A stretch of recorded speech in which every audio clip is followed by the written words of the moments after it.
was delayed. I had about 3 different briefings today. But I'm happy to be here.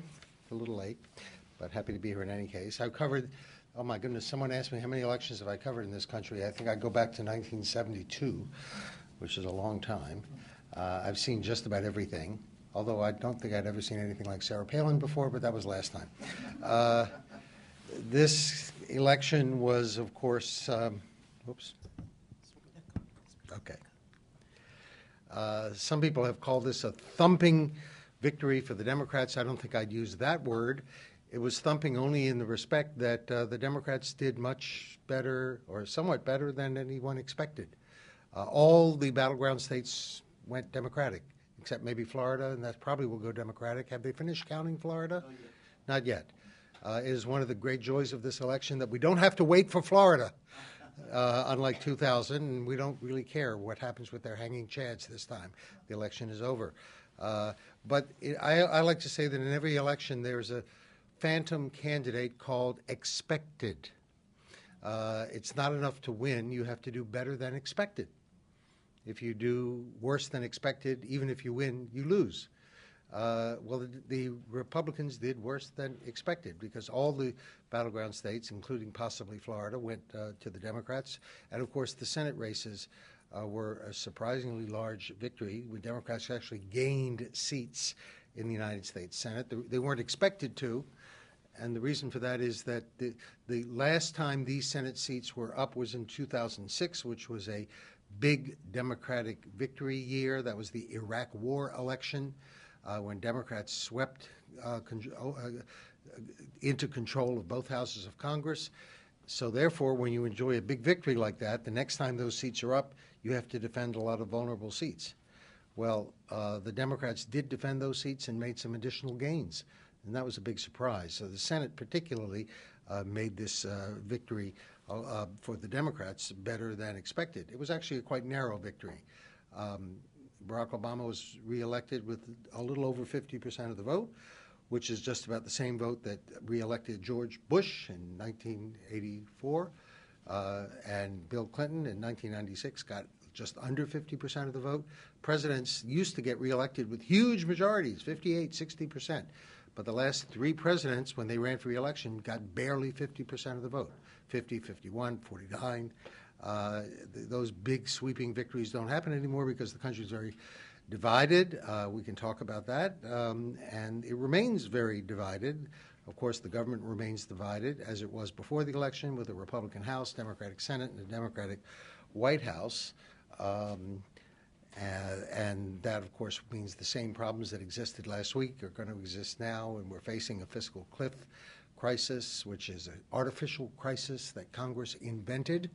And a lot of voters don't know where it's coming from, what caused this, why is there suddenly a crisis in the country, and my guess is they'll figure out some way to postpone it or delay it. The president says the sequesters will never happen because they do not want to be held responsible for creating another recession, which is what will happen if the sequesters and the tax increases go into effect. How did Obama do it? I think it was partly a personal victory. American voters like President Obama. Mitt Romney, not so much. Romney came across to too many voters as an opportunist. He was a moderate when that was what was required in Massachusetts, and he was a, quote, severe conservative when he ran for the Republican nomination. And in the end, a lot of voters really didn't trust Romney. They were facing a difficult choice because they had a challenger whom they didn't really trust and an incumbent president who probably most voters felt really didn't deliver on what he had promised, most notably immigration reform, but also the turnaround in the economy and the growth in jobs that they thought would happen under his presidency. What about the issues? The economy was a huge burden for President Obama. That's why the election was so close. It was by far the biggest issue to voters, and those who were concerned about the economy, which was about 60% of the voters said it was their number one concern, they did vote for Mitt Romney, but only 51%. Romney should have done much better among voters who were concerned about the economy. He barely carried them. Obama benefited from the fact that a lot of voters continue to blame President Bush for the financial crisis, not President Obama. That was asked in the exit poll. and from the fact that people are beginning to believe that the economy is turning around. Just a small plurality, but Americans are beginning to see hopeful signs in the economy, and Obama sells hope, which is there's still a lot of hope out there, even after 4 years. I like to say this was a victory for the new America. To paraphrase a famous quote about the 1992 campaign, it's the demography, stupid, not the economy. The economy didn't determine the election result, the demography did. The demographics of this country are changing, and they're changing dramatically. Republicans have become the party of older white men.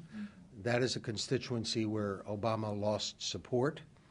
But he continued to draw very strong support from women, particularly single women and single working women. They feel vulnerable in the marketplace because they've only just begun to achieve economic independence in the last 20 or 30 years. And they want the government safety net to be there. And what they object to with Republicans is that they often threaten the safety net. That's what Paul Ryan has done throughout his career, and one reason why the choice of Ryan might have been seen as very threatening to a lot of voters. He drew strong support from women, particularly single women who don't have a husband to rely on for help economically. They have to rely on themselves, and they do feel vulnerable. Racial minorities, of course, African Americans, obviously, but also Latinos and Asians who voted for Obama in overwhelming proportions, over 70%, which was more than they did 4 years ago. Sexual minorities, gays, there were about 5% identified as gays, and they voted over 70% for Obama. And it looks like his endorsement of same-sex marriage, which everyone thought might backfire, turned out to be a benefit for him, because he got about 3/4 of the gay and lesbian vote, and that was enough to give him his margin of victory over Mitt Romney. And there doesn't seem to have been any obvious backlash.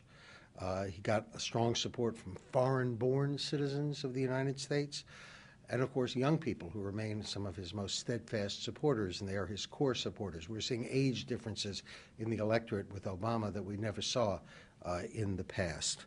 All those groups, working women, single women, sexual minorities, racial minorities, foreign-born citizens, young people, they came to power with President Obama in 2008. That year, 4 years ago, he had the advantage of a financial crisis. This year's election was on a more level playing field. You could say that it wasn't even level. It was tilted against the incumbent because people were so disappointed in the economy. So it was much more of a fair fight without a crisis impending. And the new America won. What happened was those constituencies that had supported him so strongly 4 years ago showed up again in large numbers this time, not so much because they adored President Obama, some did and still do, but because they were fearful of what would happen if the Republicans won. I think the Republican Party was a drag on Mitt Romney. He was probably more popular than the Republican Party. The Tea Party Republicans looked like they were threatening to take away the safety net, to challenge some of the rights of, say, the immigrant groups and others. They saw the resurgence of the Republicans that happened in 2010, and particularly the Tea Party, as a threat. And so it was a lot of what drove the new America out to vote was fear, and it was a desire to protect the gains that they had made when they came to power in 2008.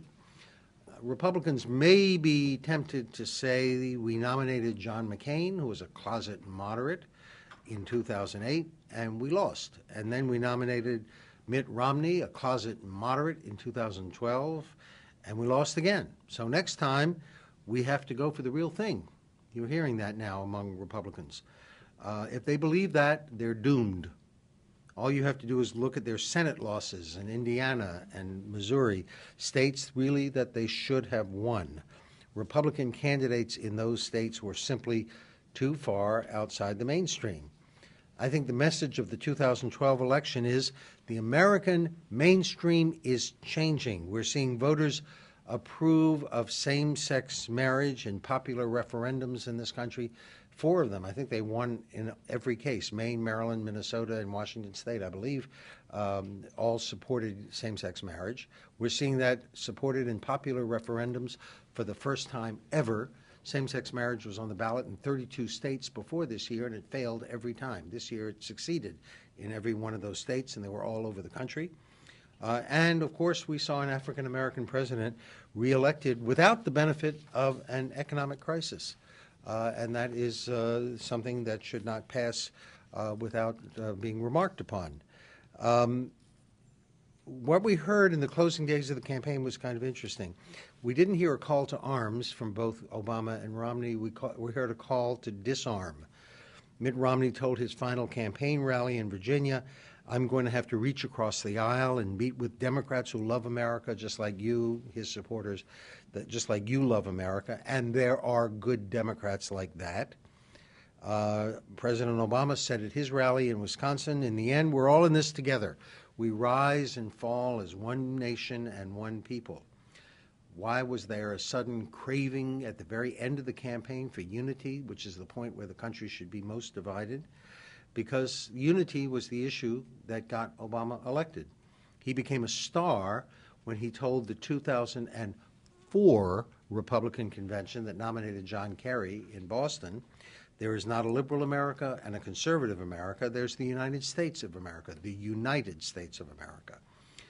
And unity is the issue of the moment, because unless the president and the Congress can agree on some kind of budget deal in the next couple of months, the country is going to go over the fiscal cliff, which is, of course, a crisis that Congress invented. Most American voters don't know where it came from.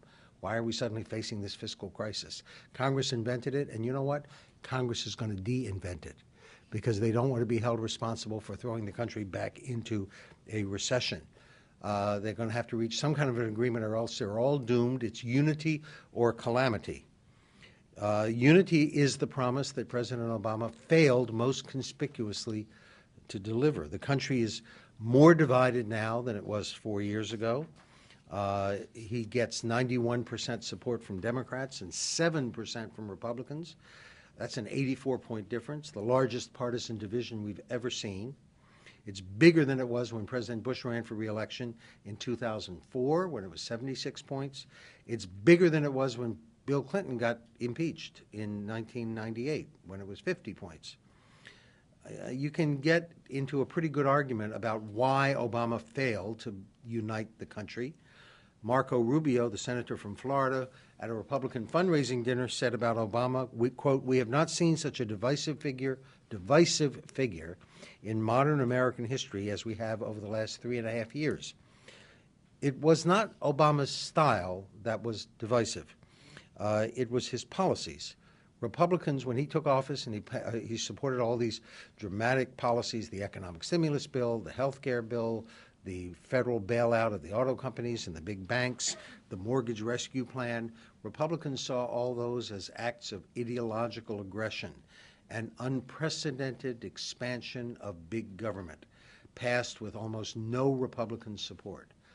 If a policy is going to succeed and become legitimate in this country, there has to be at least some bipartisan support, as there was for Social Security in 1935, Medicare in 1965, civil rights in 1964, as there was for the Reagan tax cuts, the Patriot Act, the Bush tax cuts. There has to be bipartisan support. Health care and these other policies, the economic stimulus, didn't have any Republican support, and as a result, they've never been accepted by Republicans in particular, but many voters as well, as true legitimate policies.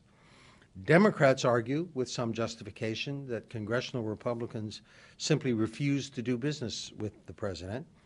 They remember that the Senate Republican leader Mitch McConnell said in 2010, the single most important thing we want to achieve is for President Obama to be a one-term president.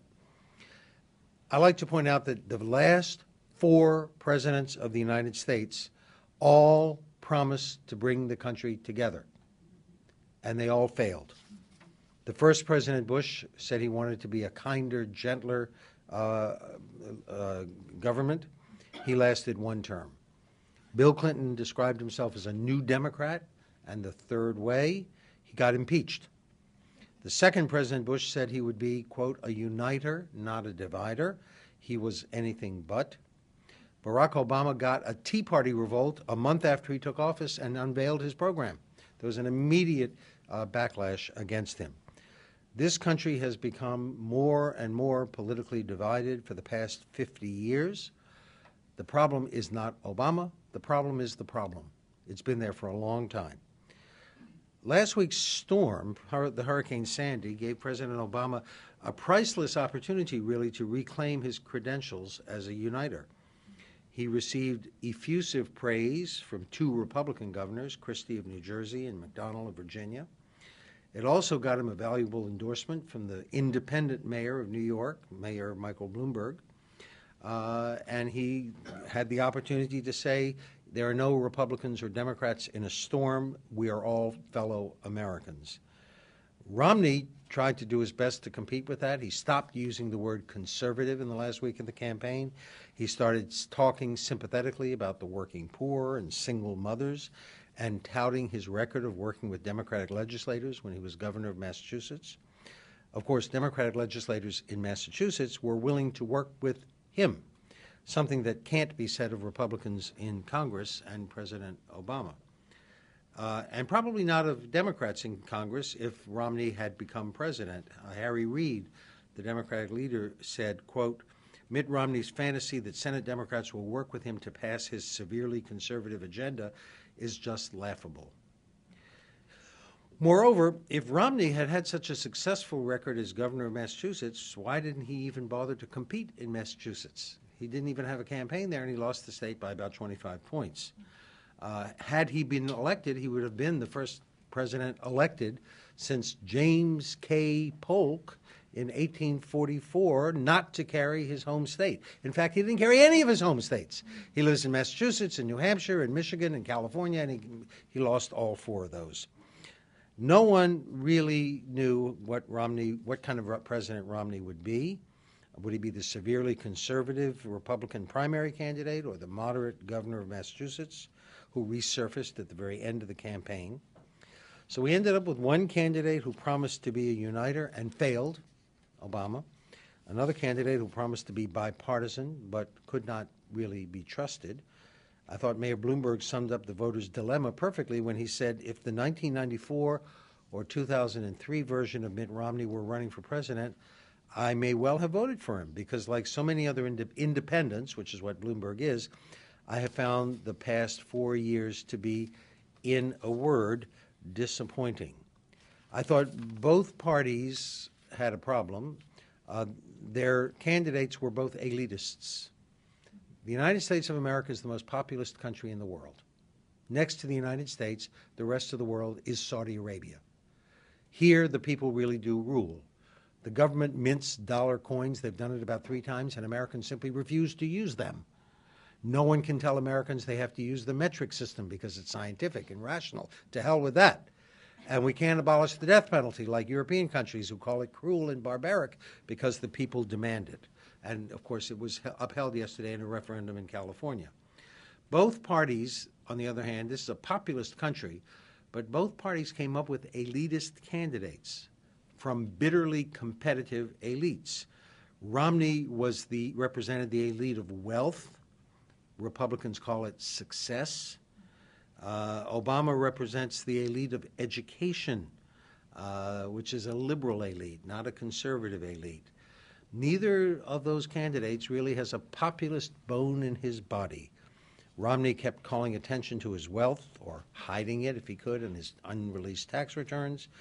And Obama often seems disdainful of people who are less enlightened than he is and who cling to guns and religion.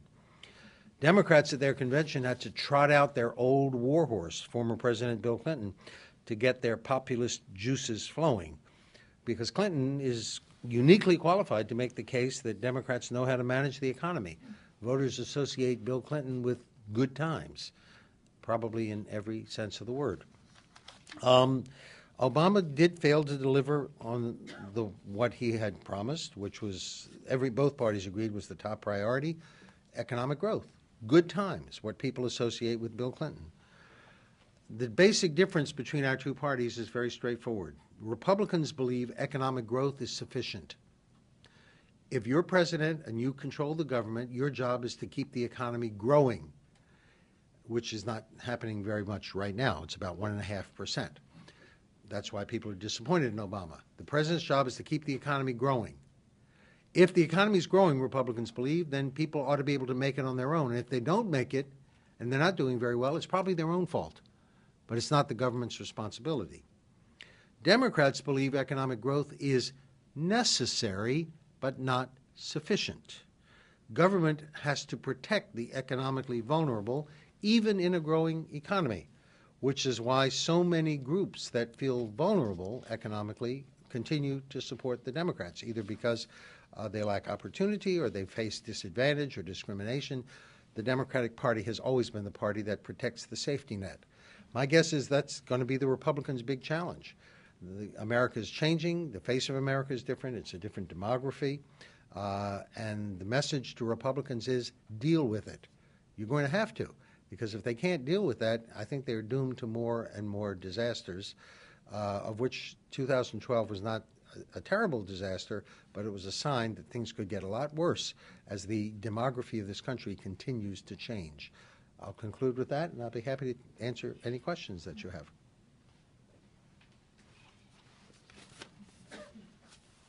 Sir. Oh, she'll point to. Thank you, Bill Schneider. It's always a pleasure to have you over. Where are you here. from? Tell me what country. I'm from Guinea. We first Guinea, met okay. at the convention in Philadelphia. Philadelphia. I remember that convention. People thought I looked like Dick Cheney. Yes, when Bush got the nod for the first time. Uh-huh. You are talking about the different coalition Mr. Obama was able to put together and kept during this election season, which is, as you put it, a big blow to GOP. Is there any path, is there any strategy for Republicans to reverse the course, or this is going to be a doomsday failure forever? Clearly, they have to be friendlier to minorities, particularly Latinos. They know that. Mitt Romney said during the campaign, we are doomed if we don't reach out to Latino voters and find a more effective way to do that. The problem with the Republican appeal to Latino voters is not the issues. A lot of Latinos agree with the Republicans on social issues, on religion, on economic issues, on the role of government, but they don't particularly take to being insulted and being treated as a whole class of criminals, which is the way a lot of Republicans regard Latino immigrants, that they either are or harbor illegal immigrants, lawbreakers. Some Republicans have understood that and have reached out, and with some success. Ronald Reagan did that, but he was excoriated and is still criticized by conservatives for having signed an amnesty bill, which frankly did not work very well. George Bush and once John McCain supported comprehensive immigration reform. I believe that President Obama has to and will deliver immigration reform as a top priority. It's one promise that he conspicuously failed to keep, among a few others, but that was very conspicuous, and Latinos know it, and they've asked him about it on interviews on Univision, and he seems very embarrassed about that. It was, of course, a very difficult thing to carry through, and he had other priorities like health care and the economy. But the fact is, it's there, and the issue is not going to go away. And I think now that Latinos have delivered for him in huge terms in this election, he has simply got to deliver for them. The question is, will he be able to pick off enough Republicans to pass this thing? My guess is he will, because there are enough Republicans out there who know what will happen to their party if they continue to block immigration reform. Thank you. Irina Gilevska, Macedonian TV from Macedonia, Europe. During the second term of former President George W. Bush, Macedonia has been recognized by USA under the constitutional name. What are the chances under the second term of President Obama, Macedonia will become a member of NATO? That's a question I don't know the answer to. I know that it's a big issue in the former Yugoslavian Republic of Macedonia. Is that the official name? No. No. Republic of Macedonia. The Republic of Macedonia. I know it's an issue. I have not been privy to any discussions of this particular issue. So I really can't answer that question. Foreign policy wasn't an issue in the election at all. People like President Obama's foreign policy simply because he is what most Americans are. He's a reluctant warrior, and they appreciate that. He will use force if necessary and has done, but he's always reluctant to do so. President Bush looked like an eager warrior, which made a lot of Americans nervous. But on this particular issue, I'm afraid I just don't know the answer.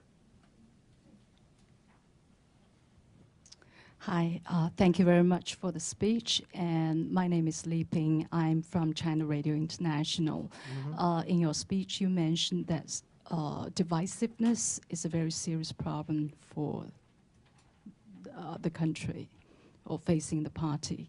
But yesterday in his victory speech, President Obama says he would get across the party line to work with the Republican Party. So will he be successful on this, or to what extent do you think the Republican Party will cooperate with him? Thank you. That's a very difficult question also to answer. That one I'm supposed to know the answer to, but I don't think anyone knows the answer to that. The question is, do Republicans feel chastened by the election result and therefore inclined to, at least some of them, work with this president to pass things like comprehensive immigration reform? I don't know. And also, of course, to get over the fiscal cliff, which could involve the signal we got from Speaker Boehner was that they might be willing to consider some revenue increases as long as they didn't look like blatant tax hikes. There are ways of disguising revenue increases without calling them tax hikes. So it looks like there's some inclination to reach deals with this president. But that division is there, and someone like Mitch McConnell has to run for re-election in Kentucky in 2014, and he could face a Tea Party opponent just because his state is the state that elected Senator Rand Paul against the endorsed establishment candidate. So he's got to be nervous about straying too far from the conservative line, as all Republicans are these days. So since most members of Congress face opposition mostly within their own party more than from the other party. Look, almost all, except for those incumbents who got badly redistricted, almost all of them won. It's very hard for an incumbent member of Congress to get defeated. I mean, they really have to make an effort, like get embroiled in a scandal or something. But they worry about primary opposition. So will they work? I think President Obama will make an effort. He claims to have made, and he did make an effort. Remember, he had that meeting over here in Blair House to discuss health care reform. It got exactly nowhere. I think he will make another effort, perhaps a more vigorous effort to work with Republicans. He should. It's important politically. I don't know how cooperative Republicans are likely to be, but he's a lame duck president, which in many ways is good because they can't talk about, keeping him from being reelected again. So they may be more inclined to work with him now. But the division is there. And as I said, it's gotten worse and worse over the years. There's statistical evidence of that. The parties are farther and farther apart. If you look at the Gallup polls, they've been measuring since the 1930s the simple question, do you approve or disapprove of the job the president's doing? And what we're finding is the division, the distance, the difference between the president's party and the opposition party has gotten bigger and bigger and bigger over the last 50 years, really, since Ronald Reagan. And it's just grown very fast. Bill Clinton said famously in 2002, a very wise piece of political analysis. He said, if you look back on the 1960s and you think they did more good than harm, you're a Democrat. If you think they did more harm than good, you're a Republican. Bill Clinton, George W. Bush, same generation, different cultural values. That division started in the 60s and it's just gotten bigger. Jose Carreño, Excelsior, Mexico. How are you? This is basically curiosity. Is there any center left in the United States? Where is it? How could they communicate among them without any center? And as a consequence of that, is there any room or any wish or any intention that you have heard of a third party? Mm-hmm. Is there a center? 40% of the voters call themselves moderates. Okay? That's pretty big. They're bigger than either liberals or conservatives. But only about 20%, 25%, I think, somewhere between there, call themselves independents. The problem isn't ideological division. Most Americans are ideologically moderate, but they're more partisan. They're more identified with the political parties, and the party divide has gotten deeper and deeper over the years. I teach a class at George Mason. I remember a student raised his hand once a few months ago and said, "Is this the most divided we have ever been as a country?" And I felt compelled to say, well, you know, once we did have a civil war. And 750,000 Americans were killed in that civil war. That was pretty bad. But this may be the most divided we've been since then. And there have been threats from some conservatives that if Obama's reelected, God knows, people could take to violence. I don't think any of that will happen. I would suspect that when the health care bill goes into effect in 2014, some lunatic, probably in northern Michigan, will go hole up in a cabin in the woods with a large supply of arms and a few friends, perhaps, and maybe a family, and dare the federal government to come after him because I ain't buying no health insurance and I ain't paying a fine. If the federal government is smart, they won't bother with him at all because they don't want another Waco. But there are people like that who are driven to those kinds of extremes. That the division is there. There is a center ideologically, but when I say divided, the country has become not more ideologically divided, we're still centrist, but more partisan. Democratic states have become more democratic, like California and New York. Republican states like Texas and Kansas have become more Republican. The number of battleground states has diminished. In 1960, which was a very close election between Kennedy and Nixon, there were some 20 states where the election was decided by fewer than 5%. That number has dropped this time. There are only 8 battleground states that were at issue in this election, and that territory is getting smaller and smaller, simply because so much of the country is now either reliably Republican or reliably Democratic. So the answer to the question is, yeah, there is an ideological center, and it's very large, but what's happened is the voters have become more and more partisan. There's a book I recommend to you by Bill Bishop, written about 5 or 6 years ago, called The Big Sort, S-O-R-T, in which he examines census data and demonstrates that since 1976, Americans have become more and more politically segregated, not racially, politically segregated. More and more people live in places where people vote overwhelmingly for one party. And that has become the rule. They don't move to a place because of its politics. They move to a place because of its lifestyle. But politics follows lifestyle more now than it ever has in the past.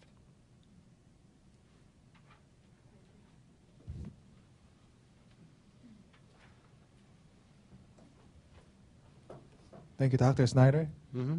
Tae Ho Yoon from Korean Broadcasting System. And can you identify some of the biggest challenge for Mr. Obama in the next 4 years and the ways he can overcome those challenges? Thank you. Well, if only I were president. I can identify the challenges easily enough. Certainly very high on the list is Iran, which appears to be, most people believe it is developing a nuclear weapon, but they're not ready to go to war with Iran, and they're not exactly sure what the president can do to prevent it. And of course, the Israeli government is very actively involved in warning the United States that there could be a disaster. That's probably the biggest foreign policy dilemma we face. And I don't know, I mean, I know that only the United States can do something about it. I mean, if Israel were to strike Iran, immediately the entire Arab world would side with Iran, which is not an Arab country, because they couldn't possibly side with Israel. And the poor Saudi Arabians, who don't particularly like or trust Iran, would end up having to support Iran. That would be a big disaster. It is a problem which only the United States has the capacity to solve, which is true of most world problems. The great lesson in world affairs since World War II is unless the United States does something about a problem, nothing happens. If we hadn't organized a coalition to get Saddam Hussein out of Kuwait, he'd still be there. Kuwait would be a province of Iraq. If we hadn't done something about ethnic cleansing in the Balkans, it would have been it was a humanitarian disaster, and it would have been a bigger one because the Europeans were just unable or unwilling to take care of it. And I believe that if the United States had not gotten involved in Libya, Muammar Gaddafi would probably still be there. And when we did not get involved, like the genocide in Rwanda, of course, nothing did happen and a great human tragedy occurred. Unless the United States acts, nothing will happen. And that's certainly true in Iran. That's the biggest challenge in the world that the president faces. He faces a number of issues domestically. I'd say three in particular. One, he will act on immigration reform for reasons that I explained, because he feels compelled to, as payback to those Latino voters who supported him in large numbers. The two others are going to be quite difficult for a specific reason. The two other big problems that he needs to take care of are debt reduction, which everyone acknowledges is a terrible problem, and we're all going to go to hell unless we do something about the national debt. But no one, not no one, but most Americans do not regard it as a dire national crisis. If it were a dire national crisis, they would be saying, do something, cut spending, raise taxes, but do something to reduce the debt. And they are not saying that. And if Congress tries to do that, which is what's included in the fiscal cliff deal, we're going to slash spending on defense and domestic programs. We are going to cut defense spending. The country will go crazy. They'll just get furious. Why are you doing this? Well, we're doing it to reduce the debt. Don't do it. The debt is not that kind of impending crisis. The other is climate change. Same issue. Everyone says it's a real problem. And given the hurricane last week that hit New York and New Jersey, it's become more and more serious. So maybe it's growing in importance, but the fact is most voters have never seen climate change as a threat, as a dire national crisis that demands immediate action. It is a dirty little secret of American politics that we can't deal with problems unless they become a crisis, because we have a divided government. Even if the government's not divided, it wasn't divided in Obama's first 2 years. Look how much trouble he had getting health care passed. It was very difficult because in our country, members of Congress are not soldiers in a party army. They are independent political entrepreneurs. They are all in business for themselves. And Democrats would not support Clinton or Obama's health care plan, even when they were in power for the first 2 years of Clinton and the first 2 years of Obama, because they weren't sure it would be good for their political careers. It would be bad for business. So that they're all, they have to be persuaded to go along, and they'll do it only if there's a crisis. The bad news is we can't deal with problems unless they're a crisis, and the debt is not yet of that dimension, nor is climate change. And the good news is, if it's a crisis, we can deal with it every time. We are wonderfully talented at dealing with crises, like 9/11. We passed the Patriot Act very quickly. After the last financial crisis, we passed all of the legislation. There was only one party, but we passed the economic stimulus. It probably wasn't big enough. We passed the bank and car company bailouts. We acted. We will act if there is a real crisis, if people see a disaster impending. But at the moment, a couple of the biggest problems facing this country, debt and climate change, don't yet have the dimensions of impending crises to most voters. Hi, Deborah Ackle with Abu Dhabi TV. Thank you so much, Bill. You're always a pleasure to listen to, and you have a talent for Thank you. bringing these things so everyone understands. Where are you from? Abu Dhabi TV. Abu Dhabi, okay. I have a question about raising taxes on the wealthy. When I look at some of the literature about this, how we can shore up our Social Security by raising taxes on the extremely wealthy, and how it just basically evens the playing field. It doesn't really penalize them. It just makes their tax rates more in line with average working Americans. It doesn't seem like it should be such a divisive thing and that we could get a lot of benefit from it. So what is the problem as you see it with that proposal?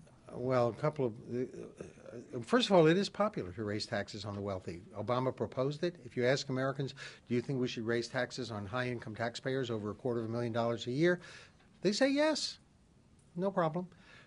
The problems are essentially the resistance of Republicans who aren't necessarily, well, I'm not going to say they're pro-wealthy, but they're definitely anti-taxes.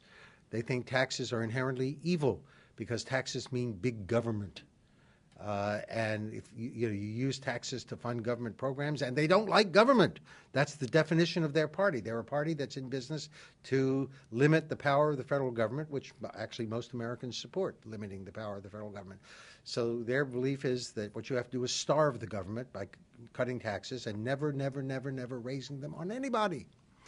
And they usually make the argument that if the president raises taxes on the wealthy, eventually you, the middle-income taxpayer, will pay higher taxes too, because they have a way of creeping down. And even if Americans aren't wealthy, they kind of resent the idea of raising taxes because they think that most tax money is wasted and pointless and used to fund useless government programs.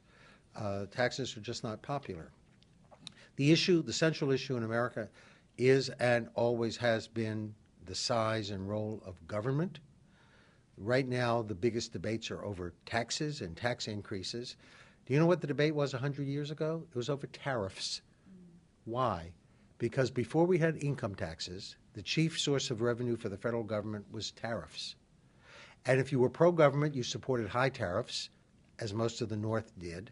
And if you were anti-government, you supported low tariffs, as the South did. The arguments about tariffs in the 19th century were exactly like the arguments over taxes are right now.